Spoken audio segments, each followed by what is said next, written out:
ନାଇଁ ନାଇଁ ମାଲିକକୁ ଖରାପ କହିହେବନି, ବାପାଙ୍କୁ କ'ଣ ଖରାପ କହିହେବ? ବାପା ଯେତେ ଭୁଲ କଲେ ବାପାଙ୍କୁ କ'ଣ ଦଣ୍ଡ ଦେଇହେବ? ଚାହାନ୍ତି ମୁଁ ଭାବୁଛି ମୁଖ୍ୟ ହେଉଛି ଟଙ୍କା, ଆଉ କିଛି ନାହିଁ। ଆଉ ଗୋଟେ ମାଲିକର ଟଙ୍କା ପାଇଁ ଯାଆନ୍ତି, ଆଉ କୌଣସି ପାଇଁ କେହି ଦଳ ବଦଳାନ୍ତିନି, କେବଳ ଟଙ୍କା। ନାଇଁ ମୋ ଜାଣିବାରେ ଏଇଟା ହେଉଛି ଆମର ଜଗନ୍ନାଥ ସଂସ୍କୃତି, ଜଗାର ଦେଶ, ଆମ କାଳିଆର ଦେଶ, କାଳିଆର କଳା, କାଳିଆ କଳାର ଏ କିଛି ଅଂଶ ଇଏ ଯାଉଛି ଗାନ୍ଧାର ବିଦ୍ୟା।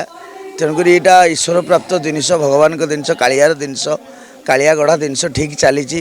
ମଲ୍ଟି ଟ୍ୟାଲେଣ୍ଟେଡ଼ ମାଲିକମାନେ ବାହାରୁଛନ୍ତି, କଳାକାର ବି ମଲ୍ଟି ଟ୍ୟାଲେଣ୍ଟେଡ଼ ସବୁ ବାହାରୁଛନ୍ତି, ବହୁତ ଭଲ ହେଉଛି। କଳାକାରମାନଙ୍କ ଭଲ ପାଇବା ଆଉ ମାଲିକମାନଙ୍କର କୋଅପରେସନ୍ ସବୁ ମିଶିକିରି ଯାତ୍ରା ଭଲ ଚାଲିଛି, ଆଗକୁ ଭଲ ଚାଲିବ, ବହୁତ ଭଲ ଅଛି। ସଂଘ ଆଜ୍ଞା ବାପ ପୁଅ ଏକାଠି ହେଇପାରୁନାହାନ୍ତି, ଆଉ ସଂଘ କ'ଣ ଏଠି? ଆମେ ଶୁଣନ୍ତୁ, ଗୋଟେ ମାଲିକ ତାଙ୍କର 10 କୋଟି ବଜେଟ୍ କି 8 କୋଟି କି 10 କୋଟି କି 15 କୋଟି ବଜେଟ୍ ଖର୍ଚ୍ଚ କରିକି ଗୋଟେ ଅନୁଷ୍ଠାନ କରୁଛନ୍ତି, ଆଉ ସେମାନେ ହେଡ଼େକ୍ ନେଉଛନ୍ତି ଅନୁଷ୍ଠାନରୁ, କେତେବେଳେ ପ୍ରଫିଟ୍ ହେଉଛି, କେତେବେଳେ ଲସ୍ ହେଉଛି, କେତେବେଳେ ସମାନ ହେଉଛି, ତା'ର ଅପଡାଉନରେ ଚାଲିଛି।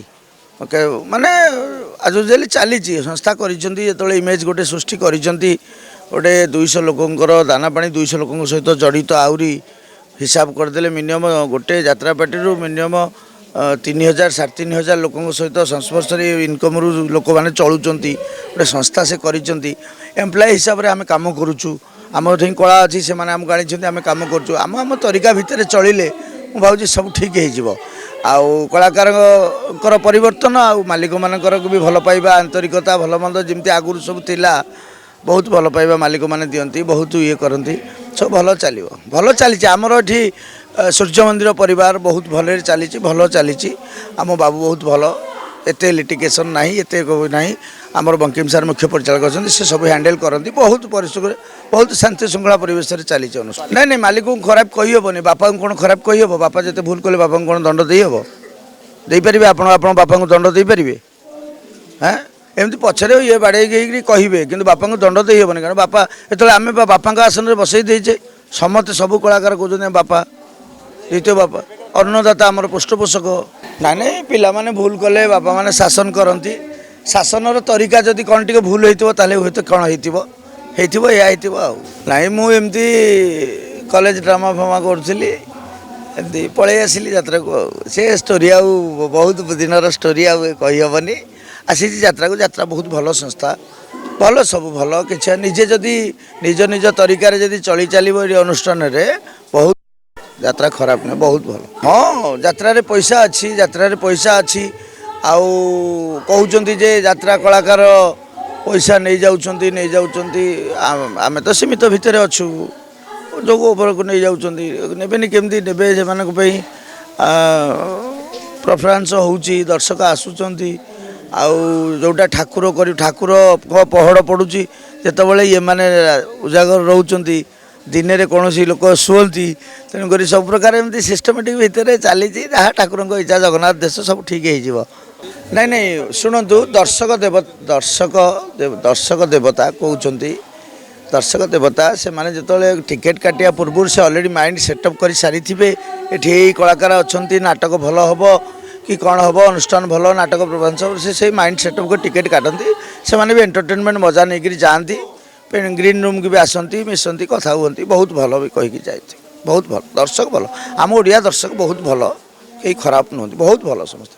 ସେମାନେ ଗାଳି କରିବେ, ସେମାନେ ଭୁଲ ଦେଖିଲେ ଗାଳି କରିବେ, ଆଉ ଭଲ ଦେଖିଲେ ତାଳି ମାରିବେ, ଖୁସି ହେବେ, ସେମାନେ କହିପାରିବେ, ତାଙ୍କର ଅଧିକାର ଅଛି। ନାଇଁ ସେମିତି କିଛି ନାହିଁ। ମୁଁ ଅପେରା ସୂର୍ଯ୍ୟ ମନ୍ଦିରରେ ରହୁଛି ଆସନ୍ତା ବର୍ଷ। ହଁ, ଭଲ ପାଇବା ଅଛି, ବହୁତ ଭଲ ପାଇବା ଅଛି। ଟିକେ ଅଛି, ବହୁତ ଭଲ ପାଇବା ଅଛି। ବହୁତ ମାଲିକ ବହୁତ ଭଲ, ତାଙ୍କ ସିଷ୍ଟମେଟିକ୍ ହିସାବ ବହୁତ ଭଲ ଆମେ ଦେଖୁଛୁ। ଆମେ ବି ବହୁତ ମାଲିକଙ୍କ ସହିତ କାମ କରିକି ଆସିଛୁ। ଏଠି ଆମକୁ ଭଲ ଲାଗୁଛି।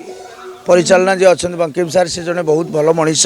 ତାଙ୍କ ପରିଚାଳନାରେ ଆମକୁ ବହୁତ ଭଲ ଲାଗୁଛି। ଆମେ ରହିଛୁ ଆଉ। ନାଇଁ ଆଜ୍ଞା, କଣ୍ଟ୍ରୋଭର୍ସି ହେଉଛି କାହିଁକି? କଣ୍ଟ୍ରୋଭର୍ସି ନହେଲେ ମଜା ନାହିଁ। ମଝିରେ କଣ୍ଟ୍ରୋଭର୍ସି ହେବା ଦରକାର। ଠିକ୍ ଅଛି, କଣ୍ଟ୍ରୋଭର୍ସି ହେଉ, କିନ୍ତୁ ଆମର ଦେଖନ୍ତୁ ହିନ୍ଦୀ ଫିଲ୍ମ ବନ୍ଦ ହୋଇଯାଇଛି, ଆଉ ଆସୁଛି କି? ଆସୁନି। ଓଡ଼ିଆ ଇଣ୍ଡଷ୍ଟ୍ରି ଟିକେ କମଜୋରି ଅଛି। ଯାତ୍ରା କଳାଟା ଟିକେ ପ୍ରଭାବ ଟିକେ ଅଧିକା ହେଇଯାଉଛି ମୁଁ ଭାବୁଛି ଓଡ଼ିଶାରେ, ଯେଉଁଥିପାଇଁ ଟିକେ ଭୁଲଭାଲ ଏମିତି ହେଉଛି ସବୁ ଠିକ୍ ହେଇଯିବ କିଛି ନାହିଁ ହଁ ଆସୁଛି ଠିକ୍ କିଛି ଅସୁବିଧା ହେବନି ସବୁ ଠିକ୍ ଠାକ୍ ହେଇଯିବ ଆପେ ଠିକ୍ ହେଇଯିବ ଆଗରୁ ଆଗରୁ ଏମିତି ଅନେକ ହେଇଛି କିଛି ହେଇଛି ହେଇଛି ଆସିଛି ଚାଲିଯିବ ପୁଣି ଆଗକୁ କିଛି ନାହିଁ ଆଗ ସିଜିନ୍ ଆରମ୍ଭ ହେଇଗଲେ ପୁଣି ଚାଲିଯିବ ପୁଣି ନୂଆ ପର୍ଯ୍ୟାୟ ଚାଲିବ କ'ଣ ନାଟକ କ'ଣ ହେଲା ଭଲ ମନ୍ଦ ଏମିତି ହୁଏ ଏଇଟା ଓଡ଼ିଶାରେ ଟିକେ ହୁଏ ଟିକେ ଏମିତି ଆଉ ଚାହାନ୍ତି ମୁଁ ଭାବୁଛି ମୁଖ୍ୟ ହେଉଛି ଟଙ୍କା